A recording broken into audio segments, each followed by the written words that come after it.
भारत के इतिहास का खूंखार गैंगस्टर जिसके ऊपर सिर्फ 29 की उम्र में ही दर्जन से ज्यादा आपराधिक मामले दर्ज हो गए, जो जेल में बैठे बैठे ही कब हत्या करा दे पता भी नहीं चलता, जिसके ऊपर अभी भी 79 मामले दर्ज हैं, जिसमें से 10 मामलों के चलते वो गिरफ्तार है और 40 अदालत में लंबित हैं। इतने खूंखार गैंगस्टर लॉरेंस बिश्नोई को पाकिस्तान का एक डॉन ब्लैकमेल कर उसके राज खोलने की धमकी दे रहा है। पाकिस्तान का डॉन कहा जाने वाला ये व्यक्ति शहजाद भट्टी है, जिसकी ये धमकी तब सामने आई जब गैंगस्टर लॉरेंस बिश्नोई ने पहलगाम हमले में जान गंवाने वाले निर्दोषों का बदला लेने की धमकी पाकिस्तान को दी।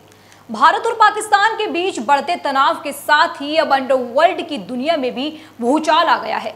एक तरफ सीमा पार कूटनीतिक और सैन्य टकराव की खबरें सामने आ रही हैं, वहीं दूसरी ओर दो कुख्यात गैंगस्टर लॉरेंस बिश्नोई और पाकिस्तान के गैंगस्टर शहजाद भट्टी के बीच खुली जंग छिड़ गई है।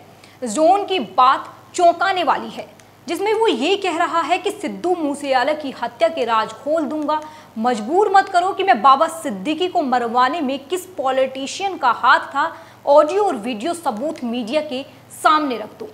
फिर वही सवाल जहन में आता है, क्या लॉरेंस का किसी पार्टी से कनेक्शन है? क्या लॉरेंस को नेताओं का सपोर्ट है? क्या गैंगस्टर को गैंगस्टर की धमकी के बाद अंडरवर्ल्ड में नई जंग छिड़ने वाली है? नमस्कार, आप देख रही हैं न्यूज वॉच इंडिया, मैं आपके साथ रूपाली शर्मा। जब पाकिस्तान के डॉन को ही लॉरेंस का डर सताने लग जाए तो इसे पाकिस्तान की बौखलाहट न समझे तो क्या समझे। बाकायदा वीडियो बनाकर पाकिस्तान के इस डॉन ने लॉरेंस को धमकी दी है, लेकिन लॉरेंस का खौफ पाकिस्तान के डॉन में भी कितना है ये वीडियो में साफ दिख रहा है। इससे पहले हम आपको कुछ और बताएं, देखिए वीडियो जिसमें पाकिस्तानी डॉन लॉरेंस को ब्लैकमेल करने की कोशिश कर रहा है। तो ये जो मेरी वीडियो है खास करके लॉरेंस बिश्नोई के लिए है, जिसने के कहा है कि मैं पाकिस्तान में घुस के मेरे बंदे वहां पे कोई लाख मुसलमान मारेंगे और हाफिज सईद को मारेंगे। पहले नंबर पे तो लॉरेंस बिश्नोई ये एक मेरी बात अच्छे तरीके से अपने दिमाग में बिठा लेना कि पाकिस्तान तो बड़ी दूर की बात है, तुम किसी भी कंट्री में एक चिड़ी भी नहीं मार सकते हो, मरवा सकते हो। मैं तुम्हें जानता हूँ बड़े अच्छे तरीके से और तुम मुझे भी बड़े अच्छे तरीके से जानते हो कि मेरा सिस्टम क्या है और तुम्हारा सिस्टम क्या है। मुझे मजबूर नहीं करो कि मैं वो तमाम ऑडियो मैसेज और वीडियोस मैसेज मीडिया के ऊपर दे दूं कि कल को तुम्हें तुम्हारी गवर्नमेंट को जवाब देना पड़े कि बाबा सिद्दीकी जो था वो किस पॉलिटिशियन के कहने पे मरवाया गया। तुम सबको पता है कि दिशान अख्तर जो बाबा सिद्दीकी केस में फरार है वो किसके पास है, विद प्रूफों के साथ। कल को ये चीजें audio videos message call recording media के ऊपर आ जाएंगी कि किस पॉलिटिशियन ने दिशान अख्तर को पैसे दिए, कौन कॉल पे साथ मौजूद था। तो सुना आपने कैसे लॉरेंस को डराने की कोशिश पाकिस्तान के डॉन की ओर से की गई है, लेकिन जिन बातों का खुलासा ये व्यक्ति कर रहा है बड़ी गंभीर है। बाबा सिद्दीकी की हत्या में किस नेता का हाथ था? दिशान अख्तर जो बाबा सिद्दीकी हत्याकांड में फरार है वो किसके पास है? मैं तुम्हें बहुत अच्छे से जानता हूं, तुम मुझे बहुत अच्छे से जानते हो। सिद्धू को किसने मरवाया? वेपन्स कहां से आए? ऐसे न जाने कितने सवाल इस डॉन ने बातों ही बातों में जहन में पैदा कर दी हैं। लेकिन मन में एक सवाल ये भी तो है कि जो बातें ये कह रहा है वो कितनी सच हैं? क्या ये सारी बातें ये इसलिए कह रहा है ताकि लॉरेंस डर जाए? खैर, इन सब बातों की सच्चाई का पता लगाना आसान नहीं है और इस गैंगस्टर का वीडियो जारी होने के बाद इन पहलुओं की जांच पंजाब की एंटी गैंगस्टर टास्क फोर्स ने शुरू कर दी है। चर्चा का मुद्दा ये भी है कि क्या लॉरेंस के तार पार्टी से जुड़े हैं, और जुड़े हैं तो किस पार्टी से जुड़े हैं, क्योंकि इस गैंगस्टर ने कहा है कि बाबा सिद्दीकी की हत्याकांड में नेता का हाथ था।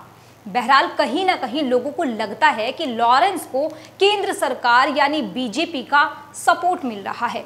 इसीलिए वजह है क्या कानून व्यवस्था इतनी कमजोर है? गृह मंत्रालय पर भी इस मामले में सवाल उठते रहे हैं।